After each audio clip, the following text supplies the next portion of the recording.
Good morning. This session is on LPG as a reliable, resilient and essential cooking fuel. And on the panel today, I just wanted to check if in the audience we had anybody from Kenya, from the ministry, that we could that we need to join into the into this panel. If there is, could they raise their hand or send a message on the Q&A? Basically, if during any of the speakers, anybody has any questions, on the right-hand side there is a Q&A button. At the moment, we're joined by we have Bessem here from Cameroon, and we should be. We should also have from Ghana, Mr. Kwake, who I don't see at the moment. It's just Bessem and myself who are live.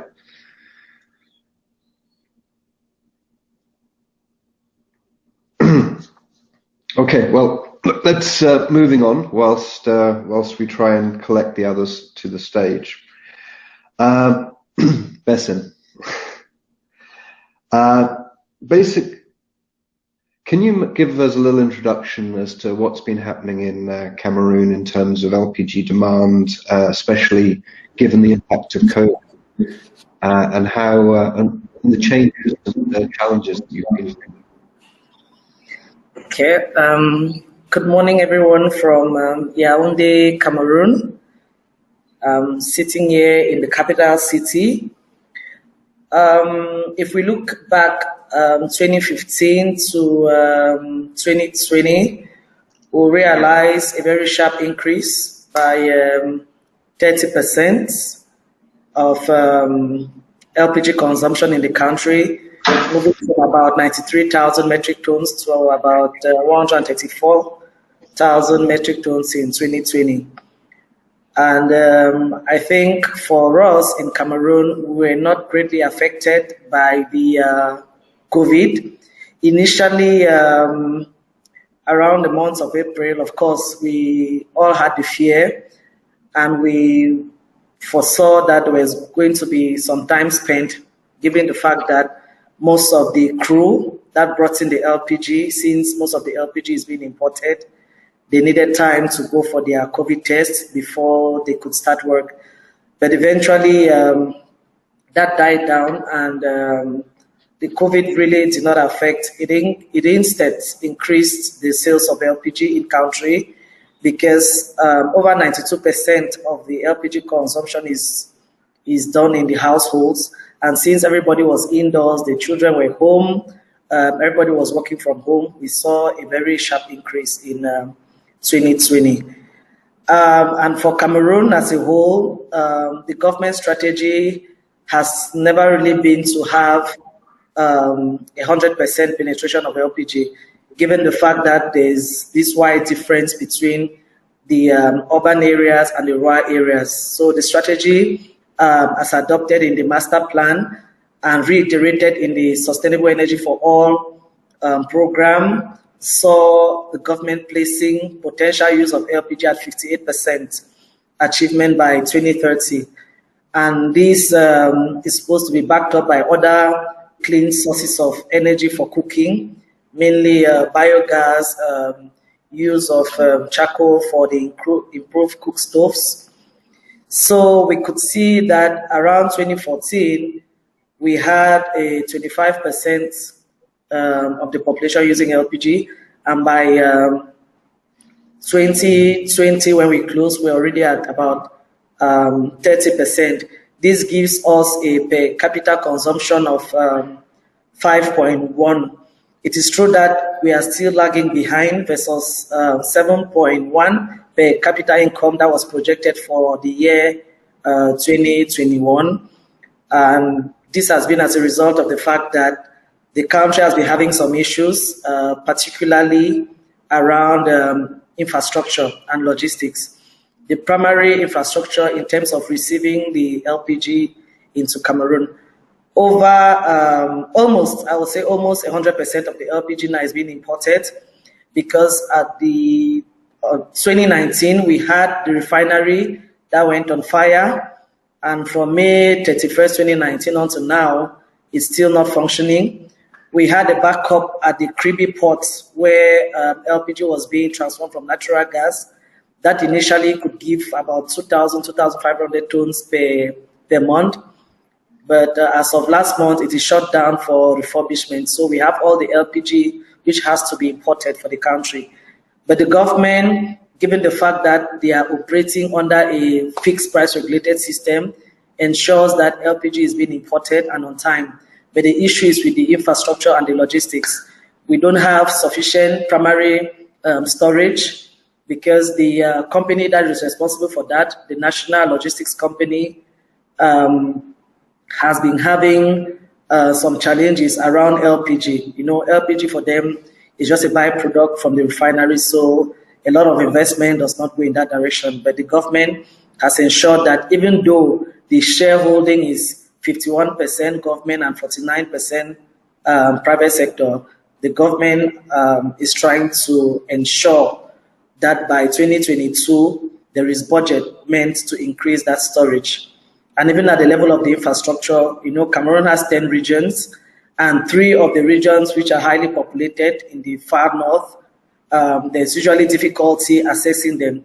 Even the train that has to transport the LPG and the wagons usually breaks down, it's not timely. So if we look at the performance of 124,000 tons in 2020, which is a marked increase, it could have been better if most of these areas were accessible. So I think basically that's where we are right now.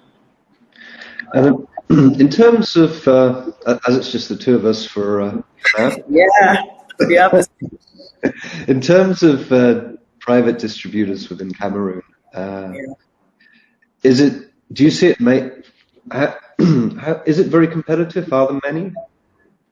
Yes, currently Cameroon, I think we have about 14. If I'm not making a mistake, 14 LPG companies that are operating.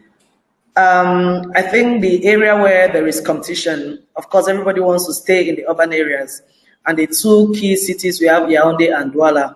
So you have some companies who are only based in Yaoundé and Duah, and maybe 2 other cities. So, and this makes the LPG market not to grow because they instead of expanding the market, they are instead grabbing from each other.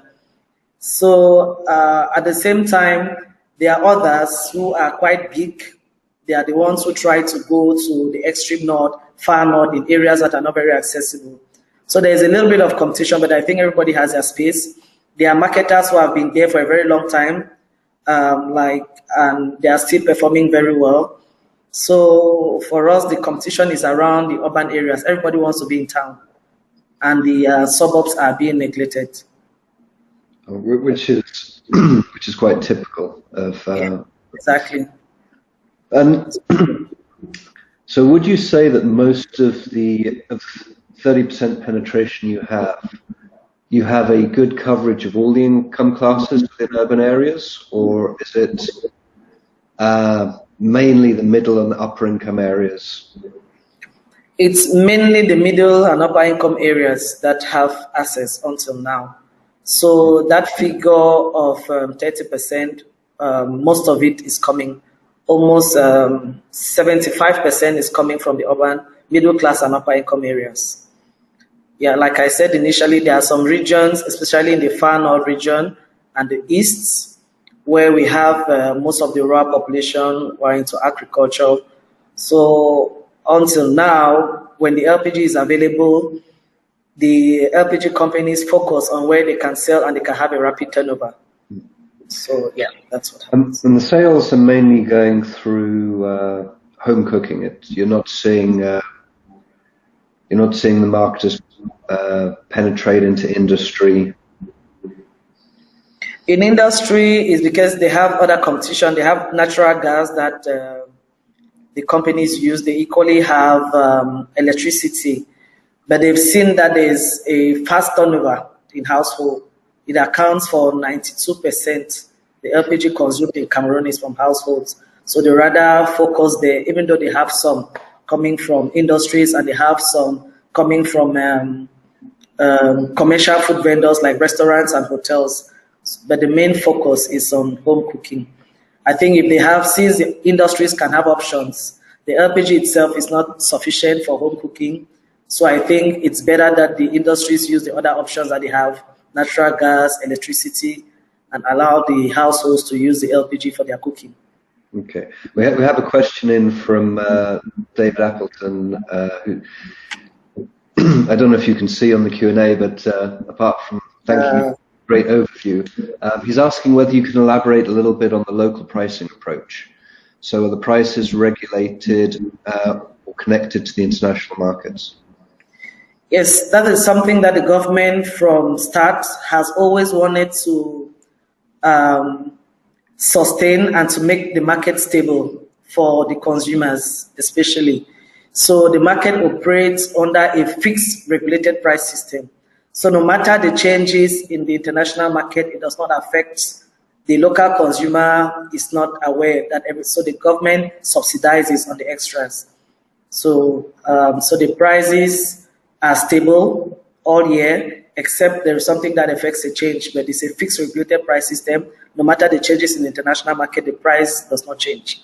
And there's a price structure to that effect that regulates from the primary supply to the LPG companies, to the distributors, the retailers, to the consumers. Everything is outlined in the price structure. So every stakeholder coming into the business, onto the level of the consumers, everybody is aware because the prices are official and they are communicated to everyone. Okay. And just to give us an idea, how are those prices arrived at? The prices at the time of importation, the price at the international market, the government pays the extra. And at the level of, we have a company, national company called the National Fund for the Stabilization of Hydrocarbon Prices. So what happens is a price that is fixed by the government when the LPG is imported and it comes into the country. Instead of the consumer paying what they have to pay, the government subsidizes. I think it's about 30%. How do the government decide what the top price is going to be? Is that based on affordability? Based on social? The key is social and affordability, because the energy sector is directly under the responsibility of the President of the Republic. So for him, he knows that access to LPG is first of all response to a social problem. It needs to be affordable. So that's why the key regions of the country, the prices are a flat rate. The only additions is when you need to go to the suburbs, they add maybe a transportation fare to it. So it's first of all to solve a social problem, ensure that most people can afford it, and then at the same time, any additional will be linked to transport fare from one main city to a sub-city. Okay, so we have one more question actually that's come in from Hilam Mutema. It's asking how the market for LPG accessories like cook stoves and regulators, are they set by the market, or are they also subsidized a little bit or to some extent by the government? They are set by the market. So it's only the LPG that is regulated by the government. And in a little manner, we have the cylinders as well. Normally, if you go through the market, you see that it auto-regulates itself. So the cylinder costs about 32 USD. That's the price that is communicated. But other marketers can sell higher than that, or they can sell lower than that, depending on their branding. But for the accessories, the burners, the regulators, the market sets the price. And of course, even though the market sets the price, you know that if anybody is selling it, you have to be competitive. So the market regulates itself, but it's not set by the government.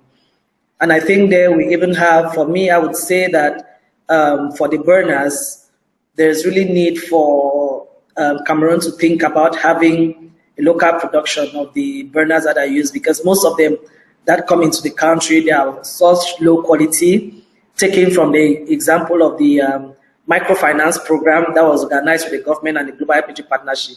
We really found out that the burners that we use, even though we try to get the best quality, after a while, it doesn't last long and it gets burned because the sizes of the burner and the nature of the burner at times do not match the uses for which people use them. You know, they do massive cooking and the burners cannot sustain them. So I think we have an opportunity in country to look on how such stoves and burners could be produced locally to be able to meet the demand and the quality needed. I think that's something that we're going to hopefully touch on in the supply chain discussion a little bit later.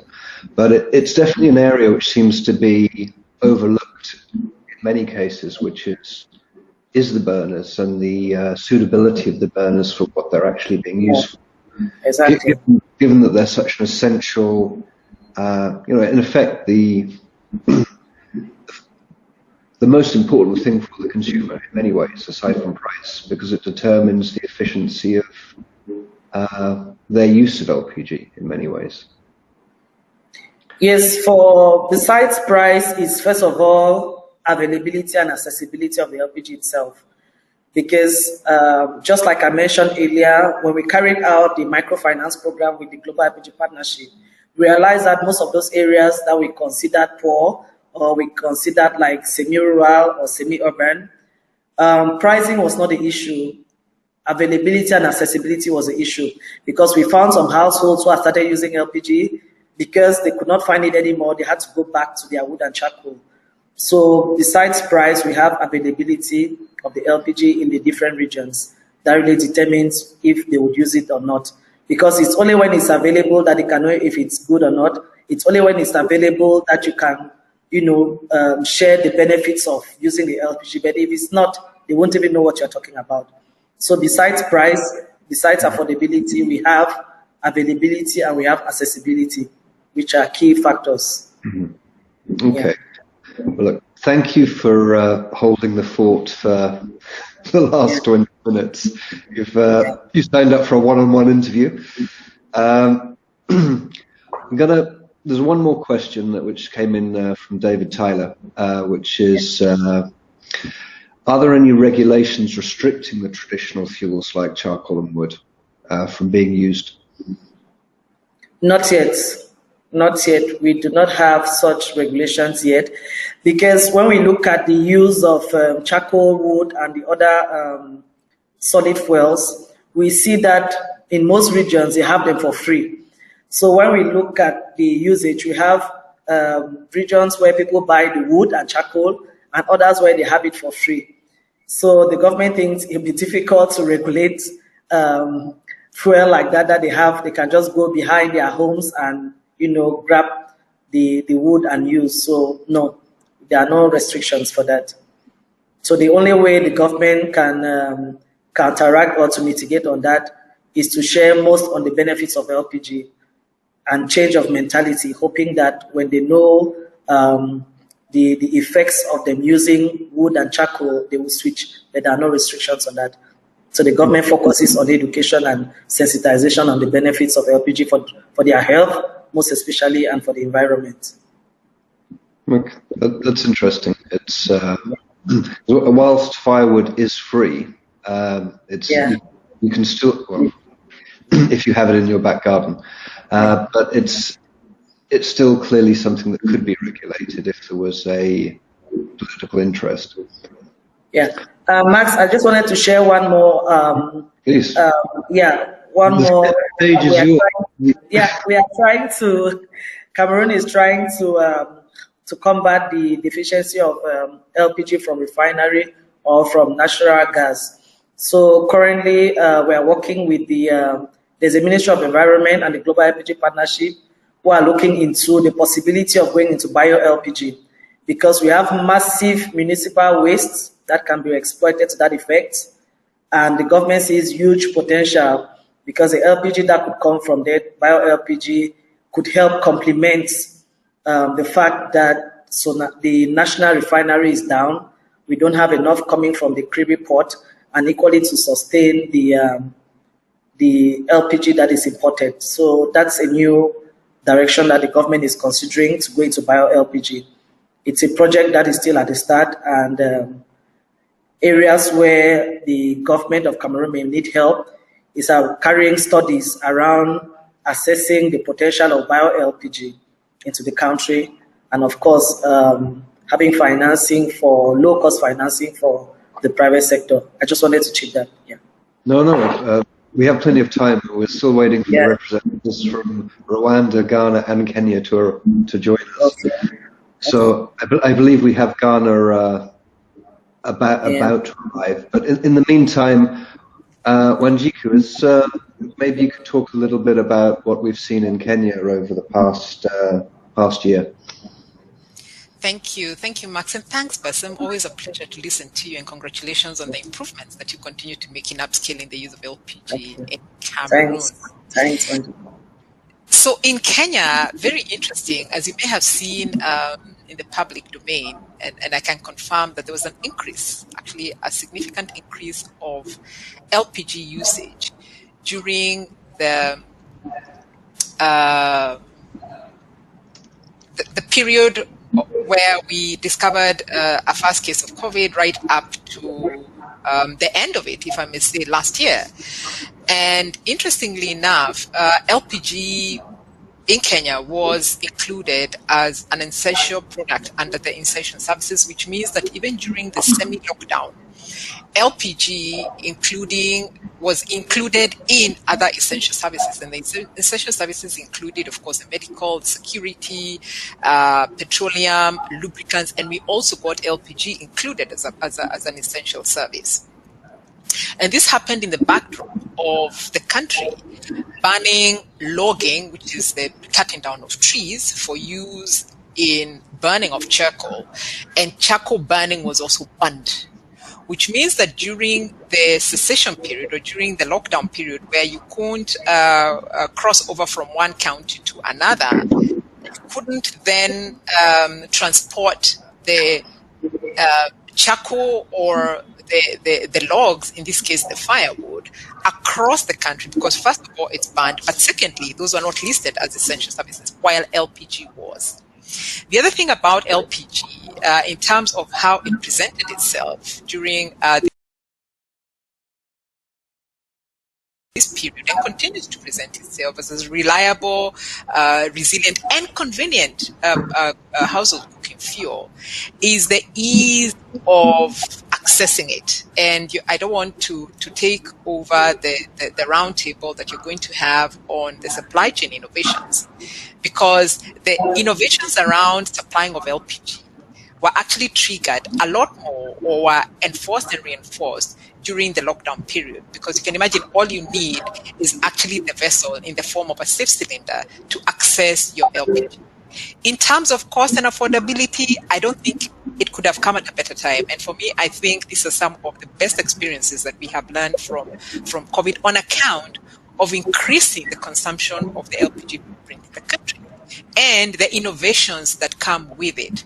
Bearing in mind that, as I said earlier from the chairman's remarks, we actually have proven data indicating that LPG is actually cheaper than kerosene and charcoal. And what a better time to actually have the citizenry experience that than during this period when we had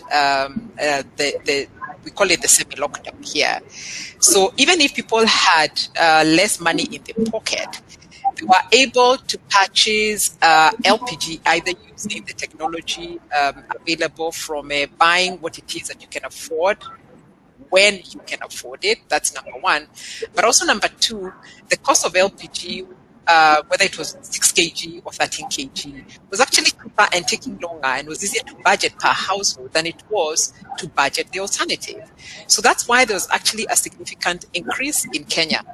The other thing is that LPG actually got attention from the government of Kenya. As you may know, there was a proposal to impose 16% VAT. At that time, it was like 16% VAT on LPG. But because of the experiences of LPG during the COVID-19 semi-lockdown period, and the fact that then it was very easy to justify and defend why it should remain zero rated, because then the data will say just as much. The imposition of VAT was actually stayed by government, and it was not imposed. And we are hoping that even this year, come 1st July, the government will actually see sense, for lack of a better word, and no offense needed, of retaining LPG as a zero-rated product, so that then it can be upscaled sooner than later, and the government can actually meet its own target that it brought forward from 2030 to 2028 of making LPG the primary cooking fuel. I think the other unique issue around the LPG in Kenya was the fact that the period enabled Kenya to propose for the harmonization of LPG standards by the other East African countries. And the zero drafts, as you may be aware of the standards, which include the transportation standards, the accessory standards, etc., etc. The zero draft were actually the standards that Kenya had already implemented in country, and this is what was used by the rest of the East African countries to then improve and harmonize. Actually, there were about 6 standards. So we now have East Africa LPG standards, not only Kenya or Uganda or Tanzania, etc., which makes, of course, enforcement easier, which makes sure there is no seepage of products and services that are not compliant with international standards, and that then gives confidence that once you invest in one country, you can use the same standards to invest in another country. I think the other, last but not least, the issue around it is that gas infrastructure was included as part of the facilities that then get tax holidays in terms of capital, the deduction of taxes from this investment was actually reduced or eliminated for gas projects or gas facilities. Initially, now it's at 50%, but we're hoping that we'll get 100% of these income tax deductions for LPG storage facilities as well, come 1st July 2020. So on the whole, I think LPG has been positioned really as the silver bullet that will enable Kenya and other East African countries, and I think countries in sub-Saharan Africa, to actually fast-track other sustainable development goals, as alluded to by Agyemang in her setting the stage remarks. So back to you, Max. And let me mention, really, firewood is not free, even if it's in your backyard.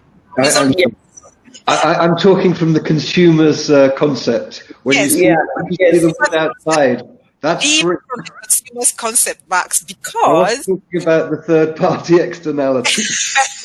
This is the reason why I say it's not free on a very serious note. It's because once the emissions are inhaled by the users, then there's a health bill that comes with it. There's a death that comes with it. There is a contribution to environmental destruction that comes with it, that then has an impact on food security, that has an impact on, climate change, that has an impact on, reclaiming of water towers, that has an impact on the dignity of women and children. There's no reason why anyone should be using firewood as a source of cooking in the 21st century.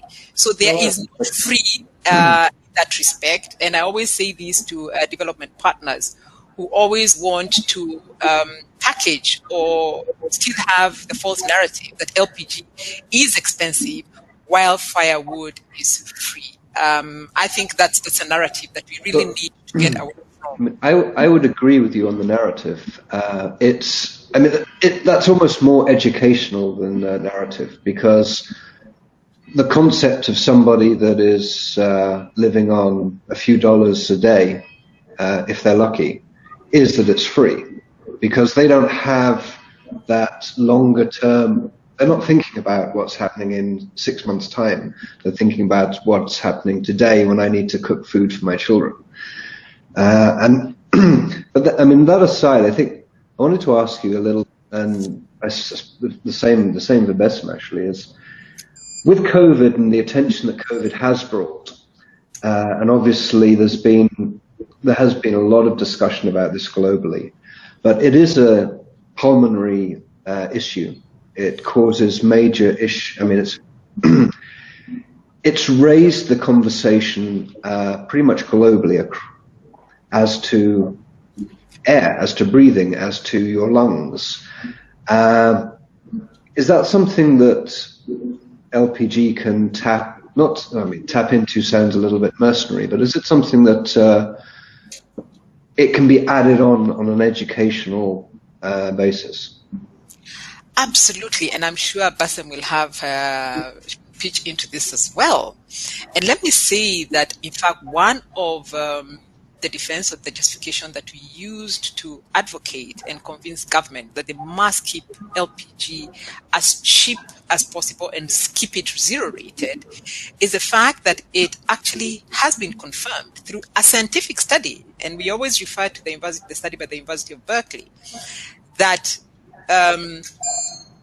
concluded the fact that if you cook with a typical emitting stove for 1 hour, those toxins or inhaling of those toxins are equivalent to inhaling or smoking 400 cigarettes in an hour. Yeah. So that means that then what has come out as the medical health advice on how to mitigate the severity of COVID-19 with regard to encouraging smokers to quit smoking is akin to also encouraging persons who smoke by default because of a fuel that they use to then switch to a fuel that doesn't expose them to inhaling these toxins that then compromise or scar their lungs, and then, of course, compromises or leads them to the severity of the COVID-19 in the event they actually contract it, and anyone is actually exposed to contracting it. But what we're saying is people who actually, smoke the 400 cigarettes by default, smoke it because either the policies that would then enable them to afford or access LPG are not properly put in place, or they are not well informed of the adverse impacts of having to cook with this polluting fuel. And what we've done as an industry association is to continually have education and sensitization of the populace on the benefits of LPG. And I can tell you that that has really turned around the perception of LPG, perception of it being an aspirational fuel, to it being an affordable fuel that not only saves our forests, but also saves lives, it saves time, and it mitigates, diseases that are preventable. And government, I think, has been challenged, at least in Kenya, that year in, year out, we cannot be coming out with an economic survey that indicates that the biggest burden of disease is respiratory illnesses that are caused by indoor pollution. And these respiratory diseases actually kill more children and women than does malaria and diarrheal diseases. Now, that is proven, and that's what we are using to then advocate and pitch LPG as the silver bullet that will eliminate completely these preventable diseases and also save the country's budgets for health. I mean, I just want to hang on that point for a second. Obviously, pulmonary disease and death is actually as you say, it's a huge issue within much of sub-Saharan Africa. But is it diagnosed correctly at the point of death as to where the origin of that disease, whether it is really due to breathing in excess smoke, whether it's viral or bacterial? So let me answer your question, and I really hope we will have, I think we do have a session in the afternoon by Dan Popetal. I think we do. I hope we do. The Clean Air Africa, I think we do. But let me say this, it doesn't need to be diagnosed at the time of death. It needs to be diagnosed at the time when you're alive. And in fact, the programs in Kenya that have now been initiated or are being piloted as part and parcel of the Clean Air Africa program that then tries to link use of the type of cooking fuel with the quality of life or the wellness of habitats of a household with the cooking fuel that they use, have included in the curriculum of medical health practitioners, right at the triage level, to then question further when children or mothers or populace come into a health facility with a respiratory disease, they should ask, which fuel you use for cooking, so that then there can be an opportunity to pilot some of the shift of that fuel, and especially when there has been repeated visit to the health facility with the same illness, it's a no-brainer that there must be a relationship.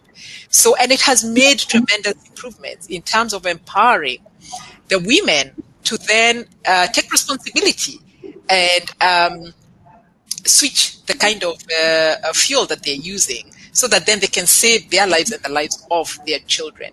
It does take a bigger effort than just the medical practitioners finding out the result.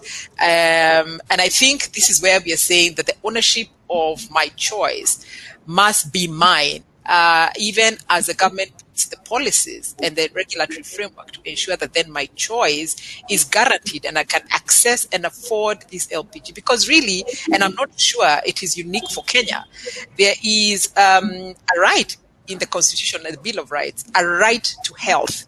So a right to health comes with the right to have the tools that enable me to access that right, but also a responsibility on my side to actually empower or be empowered to then be able to make that right decision with regard to accessing my right to health. So I think that's the way I can answer. And it would be great to hear what Bessem has to say also about that question and about the study on COVID-19 and the advice that has been given in terms of reducing our exposure to toxins, especially because of the severity that comes with the COVID-19 illness in the event we contract it and it finds our lungs weakened because of what we have been inhaling, or our lungs scarred for that matter. Over to you. Yeah. To me or to Bessem? Okay, thanks, Wanjiku. I can take that. Thank you so much. You are on point. It's exactly what we are trying to achieve in Cameroon as well. With the work that we've done, we've realized that health messaging and health marketing is key and vital than any economic factor that you can measure. You rightly said it, LPG is not that free, because if you don't spend on the wood, you spend on your health, trying to fix what the use of wood has cost. So health marketing, when we go out talking about the benefits of LPG, it all starts with the health factor. And with the health factor, mainly the women and the children and even the men, they are more attentive, because most of them don't understand what you mean by climate change. You know, they don't resonate with that. But when you touch health, it's something that they are willing to pay attention. There's work that was done with the Ministry of Health. The only challenge we've been having is we don't want LPG to be seen as a responsibility of the Ministry of Energy alone. It has to go across ministries. It means if you want to achieve the objective of LPG being a resilient, a reliable fuel, it needs to cut across different stakeholders. And the Ministry of Health is one of them. So with the work that the GPLPG has been doing together with Clean Africa, University of Liverpool, that's what we've been trying to achieve. So what questions are people who go to the hospital sick, respiratory issues, eyes that are tearing? What are the questions that are being asked? Do they at any point in time ask them the fuel that they use at home? The question so far has been no. We even had a public health student who defended her master thesis because she was able to establish the fact that most of the respiratory and the eyes, tears running down the eyes and wet noses is as a result of the fuel. And this is even more, not only for those doing cooking for home use, but all the commercial roadside food vendors. You can imagine all of those women who cook to make a living for their families, the level of exposure that they have. At a certain point in time, they don't come outrightly to say, but it has caused the death of many. sitting by the fireside for long hours. So I think something Cameroon for us is to have the government endorse it, that the Ministry of Health should be part and parcel of the ecosystem in making LPG sustainable, reliable, and used for health purposes. And when with the COVID-19 that came into play, if, for example, anybody goes sick to the hospital with the respiratory, the only thing was, okay, you have symptoms of COVID-19, but they wouldn't ask you, what is your level of exposure? What do you use? So this is all the communication. I think that's where we come in, as stakeholders and advocates for the sector. Which knowledge, how do we defend what we are trying to achieve? Because the government knows it, but at a certain point in time, they're asking the question, yes, this is possible, but how do we arrive at the result that we are expecting? So it's now our responsibility to show how this can be achieved. And that's what Clean Air Africa, University of Liverpool, Global LPG Partnership, they are trying to do. And of course, it's also costly to be able to pass on those messages, but we cannot use cost as a barrier to make people understand that health is key and it's a message that should pull through. So I totally agree. Yeah. I mean, I don't want to tread too far into this afternoon's panels, but the one question that struck me is, has there been, or is there good data on the cost to government of the extra health care needed or in treating diseases caused by dirty cooking? I mean, generally, if you show somebody a number, that speaks 1,000 words. Or yes, is it yeah. I may not have it handy, but I know that I bumped into a study last year that was showing had information on the health costs, exposure to. It wasn't only respiratory. He had respiratory, he had lung, he had eyes. There was a document I found from the Ministry of Health in country, and I don't think even the minister has seen it himself, but I think I saw it's those we can actually obtain that data in country because I've seen it, but I can't remember. And I think that is it's very key. It's something that we could use. And of course, if it's not existing, there is a way to get that. It just necessitates carrying out a study for that purpose. For Kenya, thanks, Bessem and Michael, and Max, and I can see Ghana has joined in, so I'm going to be very brief on this. For Kenya, I mean, and we have the same data. And I think one of, and I don't have it on my fingertips, but we can actually avail it because it's actually in our economic survey year in, year out. But I think the other obvious cost is the fact that death in itself comes with a cost. If a woman dies in their productive years, it means that productivity is going, the productivity that woman would have contributed to for her household is certainly eliminated. If you think about what that happened, what that means for children, what that means for whatever service this woman was providing has actually been taken away prematurely because of something that could have been prevented. There certainly is a cost to that. If you look at the amount of money that goes into the health budget of diseases that are preventable, it's unforgivable. And these savings can be used to then, increase the infrastructure for communicable diseases. When you're talking about cancers, it can also be used to do research and also just to hire human resource within these hospitals. So if we're going to use money, and it's actually money going down the drain for what is preventable, we can actually make a saving by putting up policies and frameworks that will enable households to easily switch to LPG so that then we can save on this unnecessary wastage that comes from preventable diseases and death. I think that's how I can answer that question as well. That makes a lot of sense. So we've obviously conscious of time.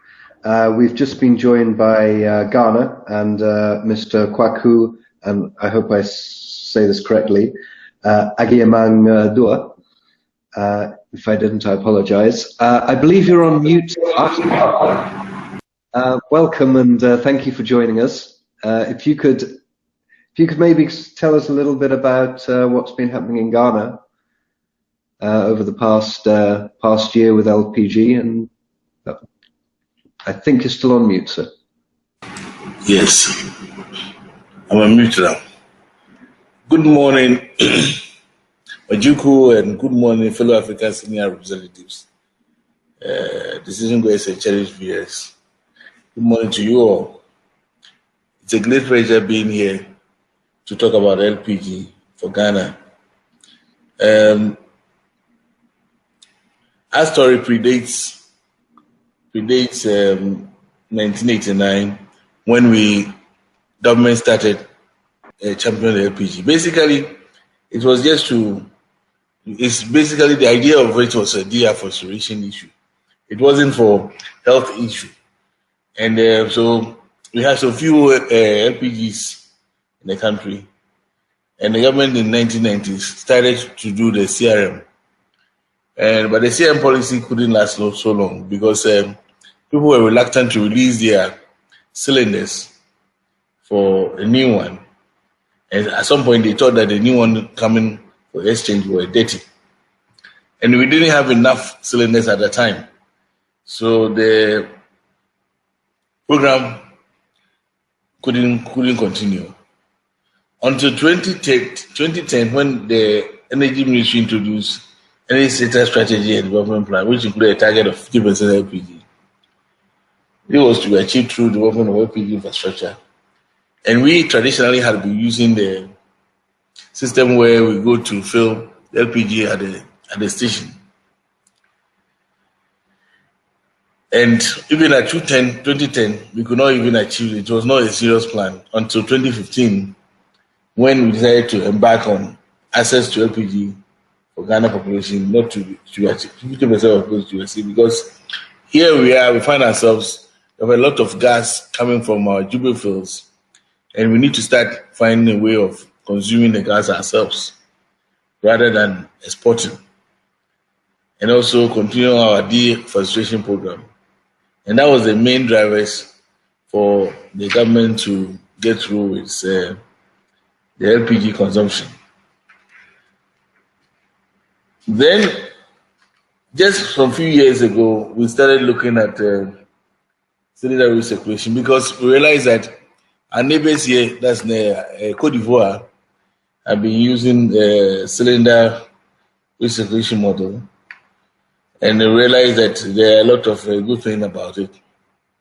But we were not serious until October 2017, 7th October to be precise, when we had an explosion at LPG at an outlet in Accra. This explosion left 7 people dead and over 130 people injured. So following that, the government in the cabinet memo pushed that we should start using LPG CRM to be implementation of CRM by operators and the regulators as a new mode of LPG distribution. So CRM was eventually introduced, but the marketers, some of the marketers were resisting the CRM because it's going to take their business, and there was no plan to accommodate them. So that took us a long time for us to dialogue with the government about what is in for the marketers. As we speak, it looks like we have been able to work out with the government, and the marketers are somehow happy. So basically, the cabinet memo of 2017 propelled us to use the CRM so that we'll be able to have accessibility, high accessibility of LPG, and also ensure responsible handling of the cylinders, and also adherence of safety standards in the entire operation. And so far, what we have done is that we have just done some piloting in some few districts, about 2 districts out of 269 districts. And we are just about going hard on the piloting when we had to go down on COVID at those districts.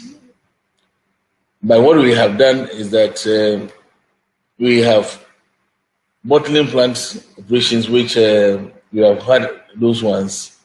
There's auto gas retail outlets. There's a cylinder transport operation. There are cylinder exchange points, which in those districts that I mentioned. Then until recently, we also had as an aid to us, we had an MOU signed between Ghana and the Indian Oil Corporation for technical assistance in the implementation of national LPG policy. Now, what we have is that we've been we try to categorize the cylinders that we have in the country. We didn't want to use all the cylinders in the CRM. So we are using 14.5 kg, 12 kg, 6 kg, and we up to 6 kg. They were talk about using 3 kg because we realized that a lot of assistants and a lot of our clients go out to the place to buy gas in bits. They go there and they say they need, talking about Kenya and Kenya shillings, somebody will go there and say, give me 500 shillings. You know, you are not able to afford the full-blown cylinder size. So we wanted to introduce 8 kg, but we realized that will create a lot of problems for us. And we try to also make sure that the LPG plants are not very close to the residents. So we developed some policy framework for LPG filling plants. As you speak, we have 2 LPG filling plants which are at various stages of completion. But we were also mindful of the fact that if we don't get them completed, it will become an issue for us to be able to get through even Accra.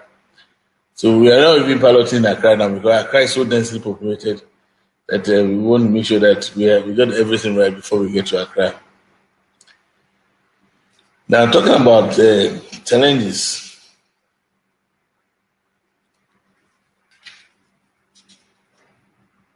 We had to do with the COVID had really slowed us down. The way we were moving in 2019, and had not been COVID, I'm sure by now would have covered more than half of the country on the CRM. And but be as it may, slow down even the production of cylinders from our local factory here for us because they have to work on shifts and to avoid overcrowding in the factories. And so that became very difficult for us. Even though we had a stimulus package from the government in terms of the tax payment days that we have to do, we moved from 25 days to 40 days. But still, the fact that we have COVID around became very difficult. And there was one case where the gas tanker drivers and those carriers went on strike, and there were overwhelming kind of people in the stations looking for gas, and we had to really contend the fact that COVID could get us on. On consumption, we have not made so much progress in consumption, especially except for the last 5 years, except 2019 and 2020. 2018 it was very high, but basically it was a switch. When the petrol diesel price became high, the auto people decided to pick the LPG. And that made the consumption very high in 2018. Otherwise, 2019, 2020 recorded a higher output than 2016. And the same trend continues with the per capita consumption of LPG. One of the challenges we also had is we are trying to redefine the price build-up for LPG. The existing price build-up is loaded with taxes, making it very difficult to put even cylinder margins so that we can recover the cost of cylinders. We didn't want to sell the cylinders to the clients so that it becomes very expensive. But we're trying to load it up with a price build-up. And that's where we are now. So we are trying to take a look at the entire price build-up that we have so that at the end of the day, LPG will not become too expensive. In fact, in Ghana here, what happens is that Greater Accra, where we have the capital, consumes so much LPG, and it's the same place that consumes a lot more of charcoal than the rest of the country. So we try to work out in such a way that the northern part of Ghana, where they rely so much on wood as a livelihood, generation of charcoal, we're trying to work out such that gas at those areas will become very cheap, so that they will resort to using LPG. Time was when we decided to present free gas cylinders to them. They were not using it; they were using it as benches to sit on, and so that's what we have in Ghana now. I'm pausing here for any question or clarification. Thank you. Thank you very much, and that was very interesting. And I have many questions I would like to fire your way, as we do have on the Q&A as well. I'm just also conscious that we're running a little bit over on time, but if maybe I could ask you before we end, and thank you for that. Within Ghana, I believe there's a you've started the bridge power project now with using LPG for power as well as cooking.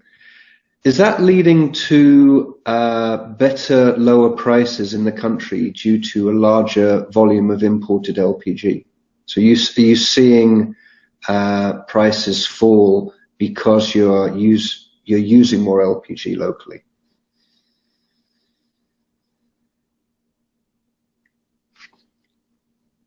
You're on mute, sir. Yes, I thought I could take about 2 or 3 questions and then I could just answer them. Okay, but the power is not being cheap, and the LPG is not being cheap. But that's been a problem. In some cases, we realized that the imported LPG was even cheaper than the local one. So we are doing a high-level discussion with the minister and the producer to see how we can bring our local production of LPG down.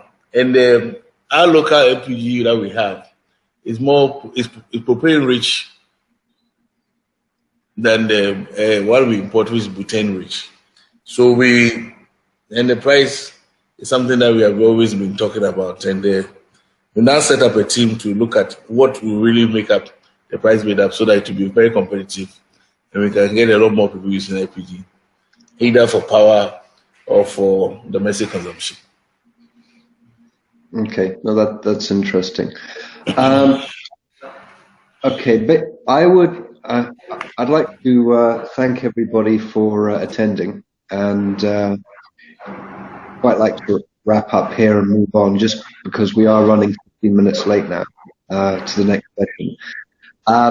So thank you very much, Bessem, for your time and holding fort for most of the session. Thank you very much, Wanjiku, for filling in on Kenya, and thank you, Ms. Kwake, for joining us and explaining a bit about some of the challenges in Ghana. If everybody else would like to look, I believe if you click on the stage, you can move across to the next panel, which will be starting immediately. Thank you, everybody. Thank you. Sorry, Max, you're breaking down, so you need to just announce the migration protocols from this stage to